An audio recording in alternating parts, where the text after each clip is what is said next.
In insurance industry, we should divide product into two parts. First, the new products which are being developed, which will help us increase the penetration of insurance in the country.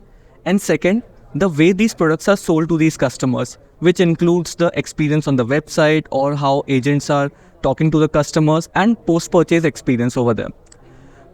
Over here, the industry doesn't have a lot of, there aren't too many things available in the country right now, but we are growing at a rapid pace. We are developing, there are so many innovative products coming into the market right now. Like for example, pay-as-you-drive product. Motor insurance for a very long time had comprehensive and third-party insurance only. But then companies thought, if people have more than one vehicle, they are not driving all the vehicles all the time. They are driving just a single vehicle. Hence, the product pay-as-you-drive came up. That's a pretty good innovation in my opinion. Another thing, if you look at the health insurance industry, earlier we saw people were buying health insurance of just 3 lakh or 5 lakh only.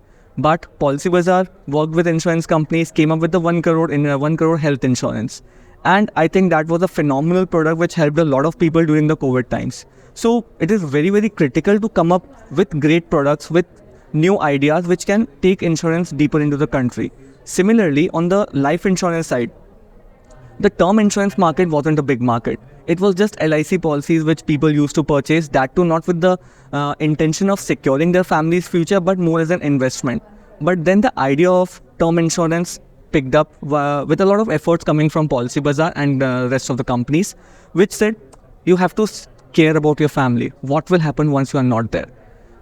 Policybazaar had been a major proponent for this, and how the insurance policy should be educated, how people should know about it and take care of the post-purchase services over there. So I think that was a great work that the company did. Now coming on to the challenges part, it wasn't easy. It was very, very difficult. Today, if you have to convince someone that pay a certain amount to XYZ company, and once you are not there, your family will be taken care of. They'll be paid back a certain amount, which will help them, which will help secure their future. We are afraid of dying, and hence bringing that confidence into the people that you don't have to be afraid of death, but just be secured. Data plays the most critical role in figuring out first of all, identification of a problem, that what needs to be solved, and then how to solve that. In my opinion, identifying a problem is about 50% of solving it. Most of the time, if you are clear about the area that you want to tackle, you can find a solution to it. Nothing is impossible.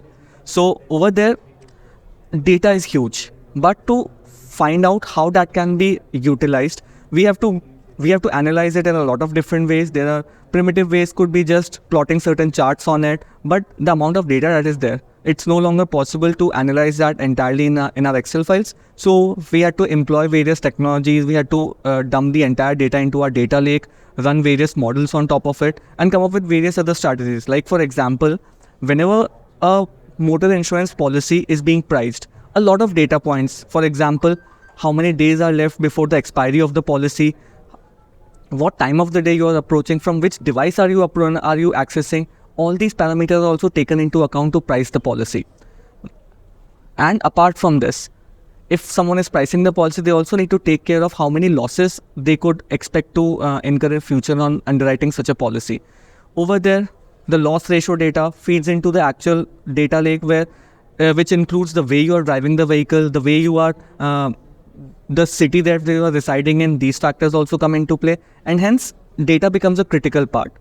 In case of health insurance and term insurance also, data plays a very, very important role. Moreover, in case of insurance, a lot of frauds also happen, and hence a fraud control unit is very critical. Now, how can you expect a fraud will happen? Without data, that is not possible. We can look at the past history of a customer, of a particular mobile number, of a particular region, and then plot that data and then segment that data into various subunits to figure out what is the specific use case which is profitable for a company, which is not profitable for a company. This is when's the data you have. But what about things where data is not able to say anything? Like for example, historically, let me quote something from World War II. Over there, the research was happening that which parts of an airplane would need to be modified, would need to be built better so that they are not getting shot down. They looked at a lot of aircraft, figured out, most of the time, these are the places where the bullets are hitting the airplane. But well, someone said over there, The data that we are looking at, it only shows the planes which survived and came back. So the area where the bullets are hitting, but the planes are not coming back, it's not showing up over here. So hence it is very, very important when we're looking at data to identify the blank spaces and question, why are those spaces blank? What can we do to gather data for that space or figure out the reasons for those blank spaces? And that plays a very critical role in identifying the market trends, what could be the next set of features or products that needs to be built, how these products would need to be taken up to the end customer. Personally, I'm very primitive. I will want to begin with that. But on that note, my way of working, we look at the blank space. See, when we have to build something new, existing data may not give, as I said, existing data will not give all the answers. And hence, to gather that new data, the most primitive way is talk to the customers. What are they looking for? What are they worried about? What are their understanding about what is being told to them? When we gather such insights from them, which is by the way of communicating, interacting, so everyone in my team talks to at least 20 customers or 20 customers every day. And these data points, they are categorized, these conversations are recorded, the transcripts are processed back into the system on which various analyses are done, various trends are taken out, and hence it gives us an idea what are people looking for, which area wants what kind of a product. That's how we are able to identify the needs and change our behavior. On the second part, if people are already aware of a certain thing and they are coming to our website they're coming on the website to purchase a product, we are able to deploy a lot of technologies over there where the people are clicking, what are they looking at, how much time are they spending on any particular page, which are the areas they are navigating, which are the pages or the specific instances in the journey where they're spending more time than what we expect them to spend. So we have to put in certain trigger points over there and certain other mechanisms to engage with them. Like for example, if a person is stuck on a page for more than 30 seconds, we can give them a prompt. Can we help you? Do you want our agent to call you back? And that's how you can cater to the agents and cater to the customers and various other partners. It has got tremendous scope. So you must be aware Policybazaar has got more than 10,000 sales agents, and whenever you're putting your phone number, you end up receiving a call. That's one of the biggest complaints about Policybazaar, but well, we're working on that. Now, on that, if the few things that we have worked upon, see, for example, if a customer says, please don't call me back. Earlier, if that was said, we had no way of identifying whether the customer has said that or not, and people were repeatedly getting calls.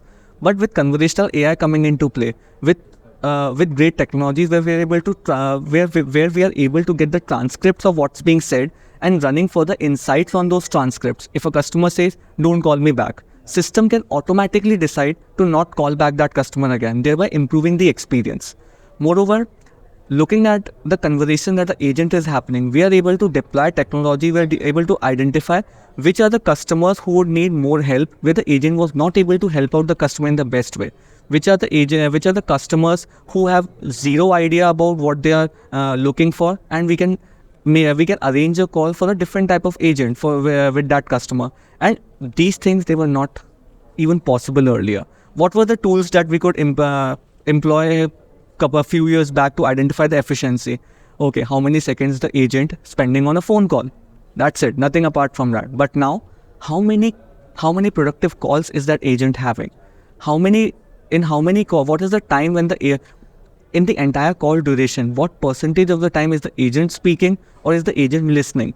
These are the things which were not possible earlier. But now, the next phase of this would be, why does most of the, when we're looking at these transcripts, when we are doing the sentiment analysis on all the call logs that we have generated, we find that half of the calls are very generic calls. They are very repeated calls which can be automated. Now, how can that be done? Conversational AI can come into play.